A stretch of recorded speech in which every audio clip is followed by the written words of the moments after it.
Kwa mara nyingine tena napenda kumshukuru Mungu kwa neema ambayo ameiachilia ili tuweze kujifunza.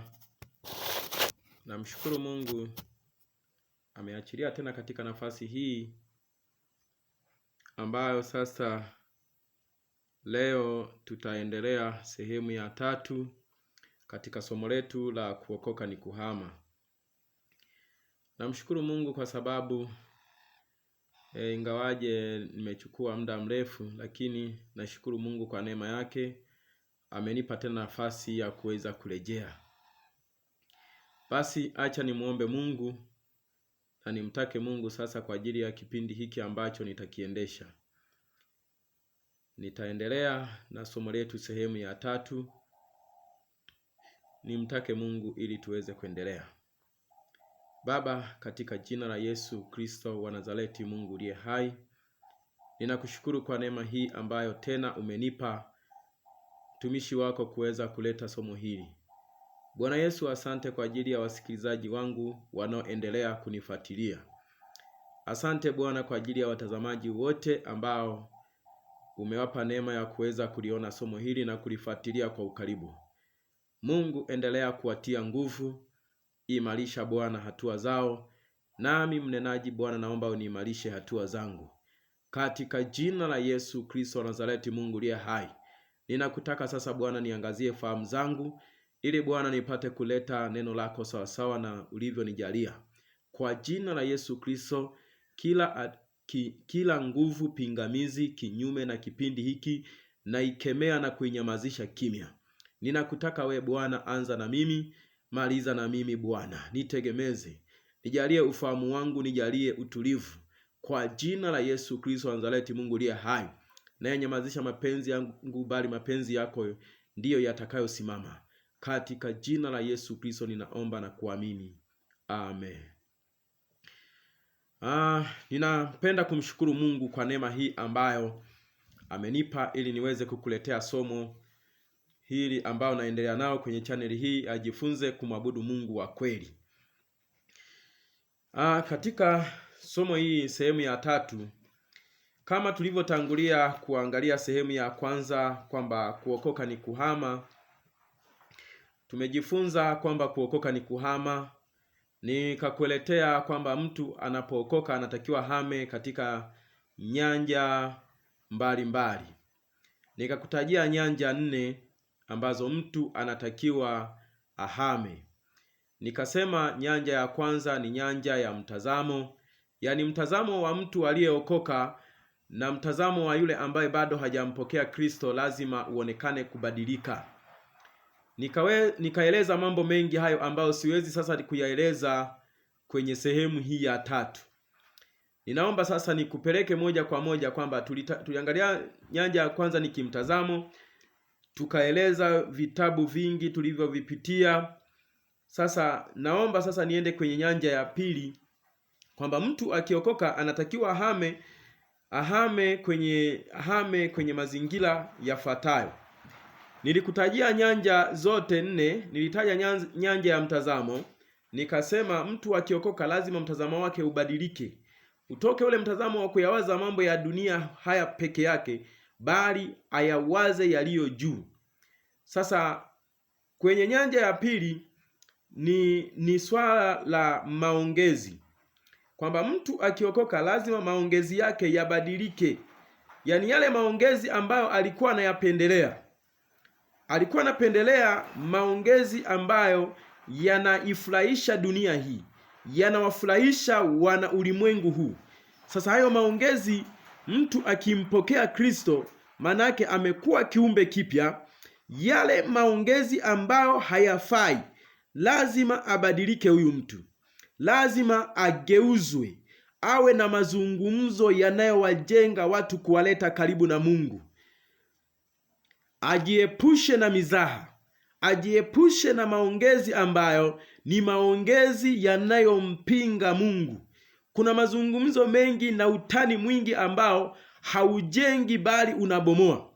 Kwa hiyo ninakuomba sasa, ndugu mtazamaji wangu, tupende kwenda moja kwa moja wote kuangalia kitabu cha Wakorinto wa kwanza ile sura ya 15. Wakorinto wa kwanza ile sura ya 15 na mstari wa 33. Hapo kuna maneno ambayo tutajifunza. Wakorinto wa kwanza ile Wakorinto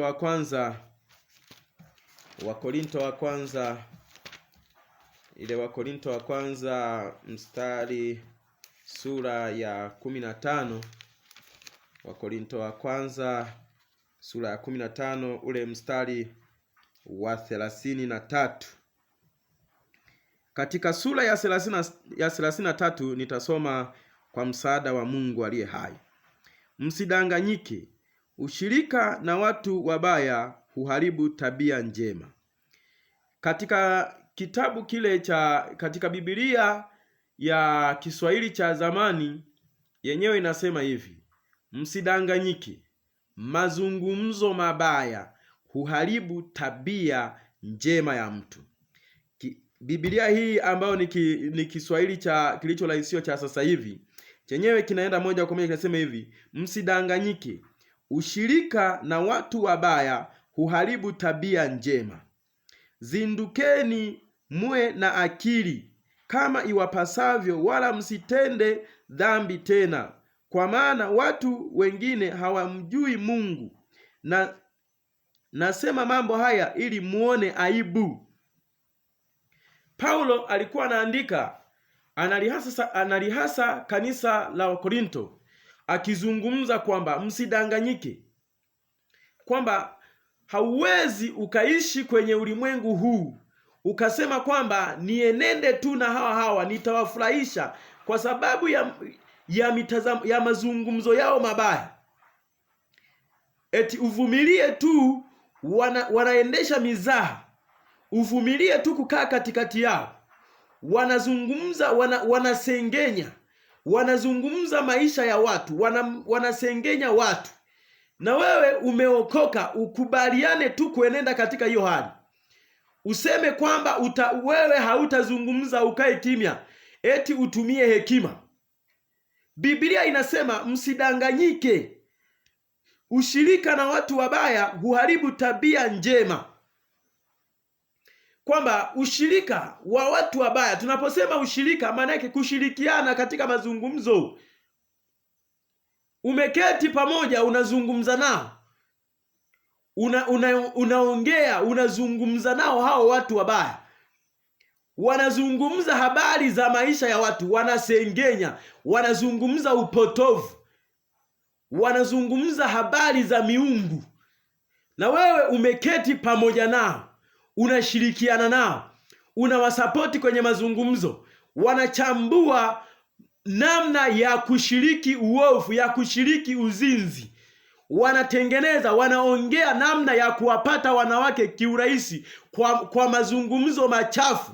Eti wewe umeokoka, utasema kwamba mimi nitajizuia kuongea.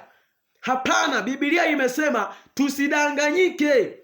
Yaani mazungumzo na watu wabaya, ushirika na watu wabaya huharibu tabia njema. Yaani utajikuta tu umevutwa kuweza kushirikiana nao hayo matendo wanaoyazungumza. Bwana Yesu asifiwe.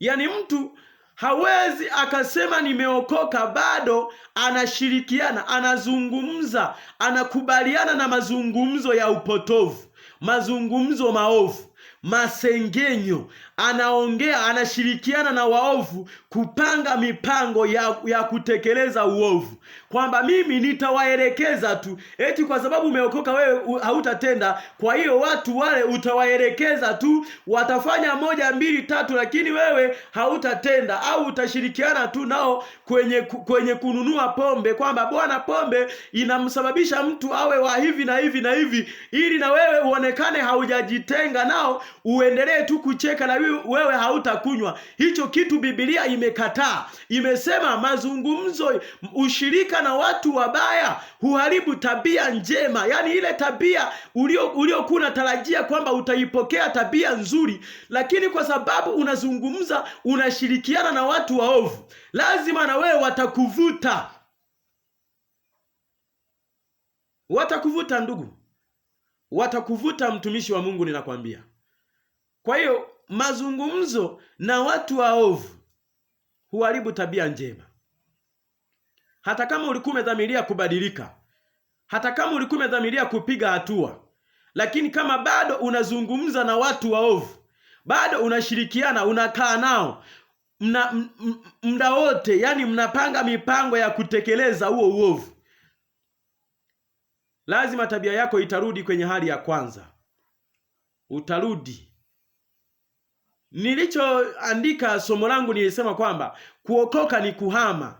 Nikazungumza kwa kina nikasema kwamba sio kuhama kijiji, ila kuhama kwenye nyanja, kuhama kwenye vipengele. Yaani vipengele hivi sio katika ulimwengu wa roho, ni vipengele vinavyoonekana, watu wavione kabisa kwamba umebadilika.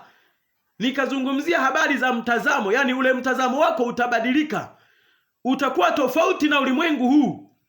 Sasa ninazungumzia kipengele cha pili ambacho ni kipengele cha maongezi, kwamba mtu akihama lazima abadilike, mazungumzo yake yawe ya kumfaa Mungu, yawe ya kuwavuta watu, kuwaleta karibu na kwa Mungu, kuwaleta karibu kwa Yesu, sio ya kuwasogeza mbali. Inashangaza, mtu ameokoka anazijua dawa za kienyeji kuliko Yesu, anawaelekeza watu kwenda kwa waganga wa kienyeji. Haujaokoka hapo, haujabadilika, haujahama kwenye hayo mawazo, haujahama kwenye huo mtazamo, haujahama kwenye hayo mazungumzo. Unashinda kwenye vijiwe vya kahawa. Yale mazungumzo ya pale kwenye vijiwe vya kahawa sio mazungumzo wanamzungumzia Yesu, wanazungumza habari za namna ya kuwapata wanawake, namna ya kupokea rushwa, namna ya kuishi bila kumtegemea Mungu. Hayo mazungumzo hayatakuleta karibu na Mungu, yatakutoa mbali tu. Ndio maana Paulo hapa analiasa kanisa la Korinto, anawaambia tusidanganyike. Ushirika na watu wabaya huharibu tabia njema. Huharibu tabia njema. Lazima ukiendelea tu kwenye hayo mazungumzo, tabia yako itabadilika. Hata kama ulikuwa umedhamiria kubadilika, utarudi kwenye hali yako ya kwanza. Utarudi kwenye yani Biblia hapa inasema kwamba msidanganyike. Ushirika na watu wabaya huharibu tabia njema. Zindukeni, muwe na akili. Tuzinduke, tuwe na akili. Unayaona kabisa haya mazungumzo yanaelekea kwenye uzinzi. Haya maongezi haya yanaelekea kwenda kumsema mtu. Haya maongezi haya tukiendelea, tukipiga hatua mbele, yanatuelekeza kwenda kupokea rushwa. Haya mazungumzo haya tukipiga hatua mbili, yanatuelekeza, yananivuta kwenye wizi, yananivuta kwenye fitina, yananivuta kwenye ugomvi, yananivuta kwenye matukano. Lazima ujue, uwe na akili. Biblia imeagiza tuwe na akili, maana akili ya kuamka, ya kuzinduka. Tuwe na akili ya kuzinduka, kwamba hiki ukinuse tu, kwamba mkao huu tuliokaa na watu hawa, kitakachofuata tukianza kuzungumza, lazima tutavutwa kuelekea kwenye dhambi.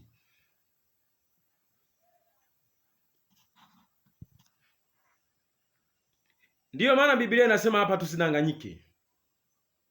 Tusidanganyike, maana yake kuna kudanganyika.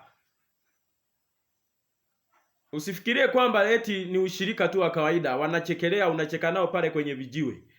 Umekaa kwenye vijiwe pale, mtumishi tuambie, mtumishi tuambie, unaongea na wewe na watumishi wa Mungu wasivyokuwa na hata Mungu anavyosema kwamba tuwe na akili. Manake kuna mazungumzo, unajua kwamba hapa ni kejeli inaendelea.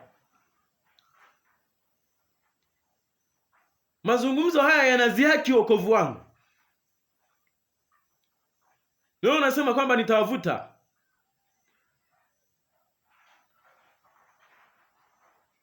Na kama mazungumzo yakimeza muda, lazima labda wewe uliyeokoka unayaendesha hayo mazungumzo, na lengo la kuyaendesha unayaendesha wewe kwa lengo la kuwahubiria, kuwavuta kuja kwa Yesu.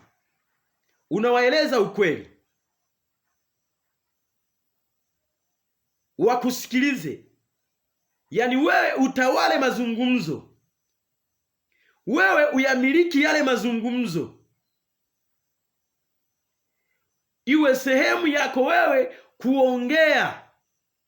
Lakini ukiwaruhusu wakakutawala, wakayameza mazungumzo yale, kitakachotokea utavutwa kuelekea kwenda kushiriki ule uovu ambao dunia inataka kila mmoja aufanye. Kwenye huu ulimwengu huu, dunia inataka kila mmoja aufanye uovu, akutwe na Yesu. Wakati Yesu anarudi, akute kila mmoja amejiharibia njia zake. Ndivyo mpango wa dunia, ndivyo mpango wa Ibilisi, ndivyo mpango wa Shetani, kwamba kila mmoja Yesu atakaporudi akute kila mmoja hana sifa ya kwenda mbinguni, ya kunyakuliwa. Akute kila mmoja ameshajiharibia njia zake. Alijiharibia kwa mtazamo, amejiharibia kwa maongezi, umeanena mengi. Maana Biblia imesema kwamba kila neno atakalo linena mwanadamu atalitolea hukumu. Sasa fikiria, ndugu mtumishi wa Mungu, umekaa kwenye vijiwe toka asubuhi. Leo hayo maneno ambayo umeshinda nayo unayaongea kwenye vijiwe yasio na vipimo, yaletwe kwenye hukumu. Tuone kama utanusurika na hiyo hukumu. Tuone kama utatoka kwenye hayo mazungumzo ulioshinda nayo, kwenye vijiwe vya kusuka saruni pale. Umeshinda, unasengenya, unazungumza maisha ya mama fulani. Umeshinda, unamchambua. Haujachambua maisha yako wewe, umeishije leo.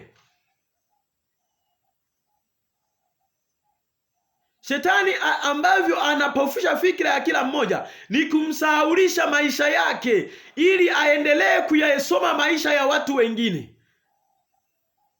Ukae tu unazungumza makosa ya wengine, wewe usiwe na muda wa kujitafakari, ili utakapokuja kugundua kwamba kumbe nilikuwa natakiwa niwe na muda mrefu zaidi wa mimi kujitafakari, wa mimi kujiuliza, wa mimi kuzungumza. Yaani binadamu anatakiwa akae yeye mwenyewe, ajikalishe kikao,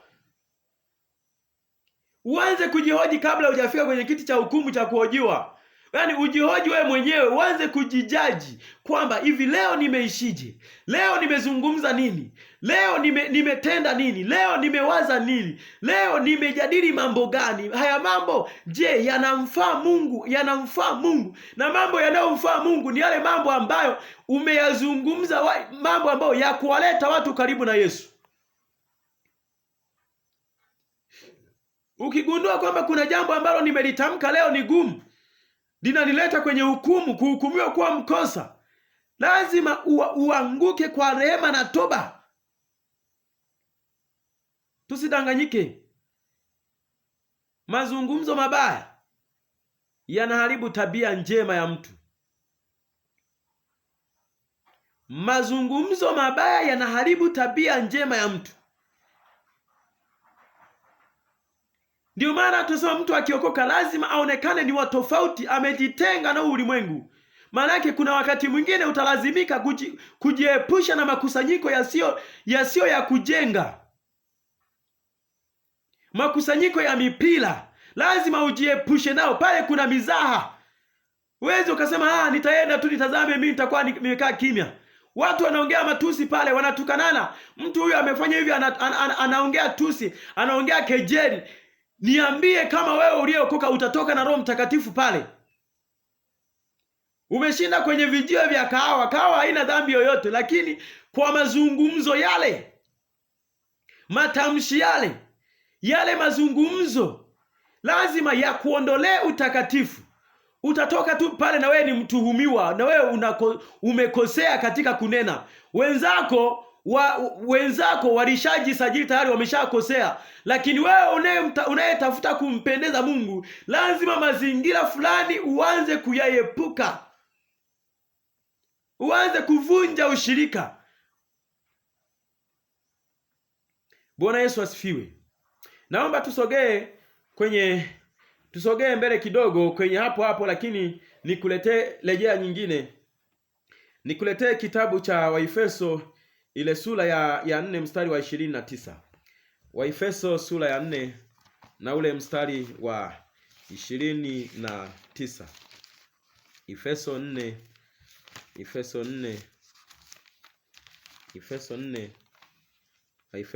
mstari wa 29.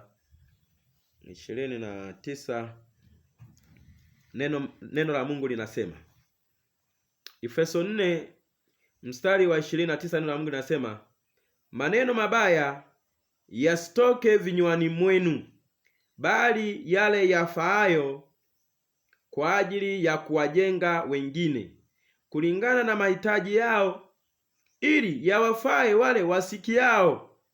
Wala msimhuzunishe Roho Mtakatifu wa Mungu, ambaye kwake mlitiwa muhuri kwa ajili ya siku ya ukombozi. Ondoeni kabisa uchungu, ghadhabu, hasira, makelele na masingizio, pamoja na kila aina ya uovu. Kuweni na fadhili na wenye kuhurumiana ninyi kwa ninyi, mkisameheana kama vile naye Mungu katika Kristo alivyo wasamehe ninyi. Tukianza pale hapa mstari wa 29, hii wa Efeso 4 mstari wa 29, neno la Mungu linasema hivi, maneno mabaya yasitoke vinywani mwenu, bali yale yafaayo kwa ajili ya kuwajenga wengine kulingana na mahitaji yao. Maneno mabaya yasitoke vinywani mwenu. Haya, niambie mtumishi wa Mungu unayeshinda kwenye vijio vya mpira, je, unatoka na maneno mazuri pale? Unatoka na maneno mazuri? Unayeshinda kwenye vijiwe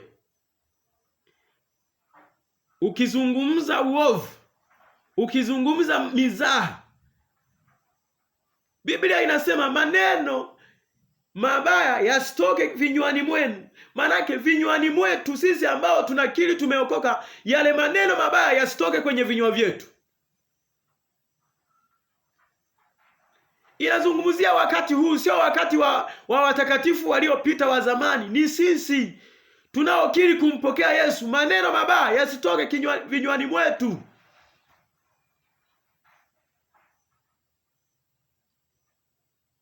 Bwana Yesu asifiwe. Manake yale maneno ambayo sio maneno ya kuwajenga wengine yasitoke vinywani mwetu. Kwa hiyo kwa kuangalia hapa, manake Biblia inazungumza kwamba mtu anapookoka anatakiwa ahame hata kimaongezi. Yale maongezi ambayo yalikuwa ni maongezi ya kuwakatisha tamaa watu, maongezi ya kuvunja mioyo, maongezi ya kuwaondoa karibu na Mungu watu, manake yasitoke vinywani mwetu, bali yatoke maneno ambayo ni maneno ya kuwajenga watu, maneno ya kuwatia moyo watu. Mtu amekutana na shida, badala ya kumrushia vijembe na kejeli, akome, atalinywa, ameyataka mwenyewe. Maneno ya mitaani yasitoke vinywani mwetu. Yaani ukiokoka, ukimpokea Yesu Kristo, ukadhamiria ndani ya moyo wako, lazima, kama nilivyotangulia kusema pointi ya kwanza, fikira yako ibadilike. Manake kitakachofuata mazungumzo. Hata wale waliokuwa wamemkamata Yesu, wakati Petro anamfuatilia Yesu nyuma, wakiwa wanamshakia, ilifikia hatua Petro anaongea, anamkana Yesu kwa kuzungumza, lakini wale waliokuwa wamemkamata Yesu wakaanza kusema, huyu hata kunena kwake anafanana na Yesu. Kumbe kuna namna fulani mtu akishaokoka, hata yale mazungumzo lazima yabadilike. Yakiri wokovu wako. Hauwezi ukasema tu kwamba nimeokoka lakini bado una mazungumzo yale yale. Hapana. Hapana. Lazima ubadilike, lazima mazungumzo yageuzwe. Yasitoke vinywani mwetu.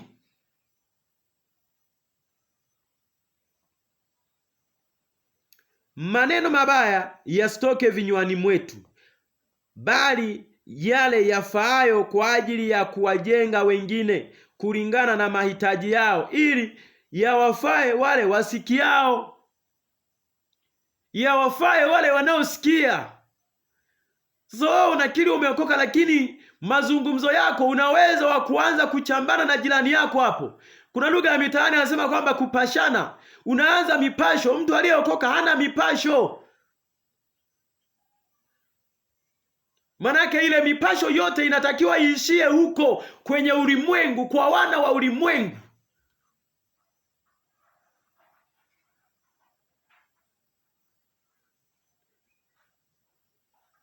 Ninapotulia hivi manake ninakutafakarisha kwamba yale mazungumzo unayoshinda unayazungumza, je, yanawafaa hao majirani zako? Yanawafaa hao ndugu zako? Yanawafaa hao watu mnaoshinda nao mnafanya kazi? Yanawafaa hao watu mnaoshinda nao pale?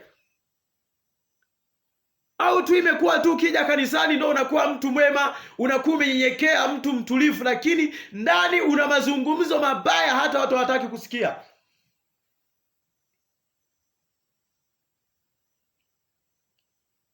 Bwana Yesu asifiwe, mtumishi wa Mungu. Ndio maana leo kitu kinachoitwa wokovu kimekuwa kitu cha kudharaulika, kwa sababu wale watu wanaokipokea ni kwamba wanakipokea, wanaingia nacho, wanaingia na dunia kanisani. Bado wana mazungumzo yale yale, bado wana majibizano maovu. Biblia inasema maneno mabaya. Ukisoma kwenye Kiswahili kingine inasema kwamba matukano yasitoke vinywani mwenu, hata kuwatukana hata watu wa nyumbani mwako, watoto. Badilika. Manake tubadilike, yani uende na nia ambayo umedhamiria ya kugeuka. Kama kuna namna wa kuonya, kuna namna ya kuonya. Kama mtakatifu uliyempokea Yesu, kuna namna ya kuonya watu. Huyu mtu amekosea, onya. Anapostahili adhabu, apewe adhabu. Sasa wewe umeokoka, unashinda unatukana usiku toka asubuhi mpaka jioni. Mpaka majirani wanasema, leo limeamka kwa jirani yetu.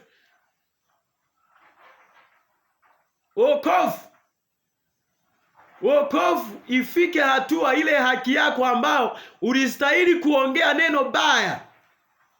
Mtu amekuletea neno ovu, amekujibu vibaya, na wewe ulistahili umjibu vibaya. Wakati mwingine hata kukaa kimya na hiyo ni hekima. Unanyamaza, unaondoka. Mtumishi wa Mungu, ukinyamaza ukaondoka, sio kwamba eti umeshindwa. Na jemedari aliye mzuri ni jemedari yule ambaye anayeimaliza vita kabla ya kupigana.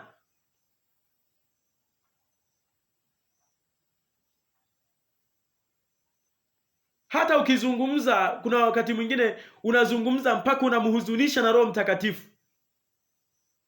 Unakuta kujikuta umeongea, umetukana, umezungumza, umeporomoka maneno ambayo kiasi kwamba yamekuvua nguo. Na wakati mwingine ukija kulipeleza hilo swali ulikuwa unalitukania, sio la kweli.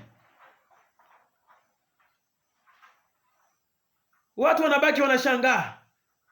Huyu ndo ameokoka kwa mazungumzo haya, kwa matusi yale, kwa maneno yale, kwa mipasho ile. Inatisha. Inatisha. Kwa hiyo mtu akitaka kuokoka lazima ahame kwenye nyanja ya mazungumzo. Yaani yale mazungumzo yanatakiwa yabadilike.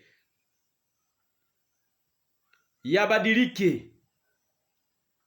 Yawafae wale wanaosikia. Ninapozungumza yawafae wanaosikia, sio kwamba yawafae kwa sababu, sio kwamba eti watafurahia mambo yote. Pale inapokubidi kukemea, hata kama wakichukia, lakini kama unakemea kwa taratibu za kimungu, unamwambia mtu uovu wake sawa sawa na Mungu alivyotuagiza. Hayo sio matusi. Yapo mazungumzo ambayo haya yanaonekana ni matusi. Umekerwa, umekasirika, mpaka ukaanza kuporomoa maneno yakakutoa kwenye msingi.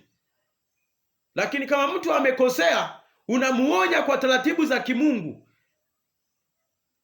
Hayo mamlaka tumepewa na Mungu ya kuwaonya watu, kuwaambia watu makosa yao. Sizungumzie habari za kuonya. Kuonya ni haki yetu, tumepewa na Mungu kuonya.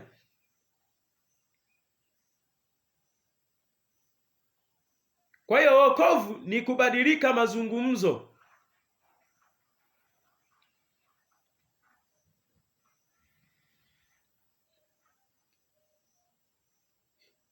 Ile 30 inasema hivi, wala msimuhuzunishe Roho Mtakatifu wa Mungu, ambaye kwake mlitiwa muhuri kwa ajili ya siku ya ukombozi.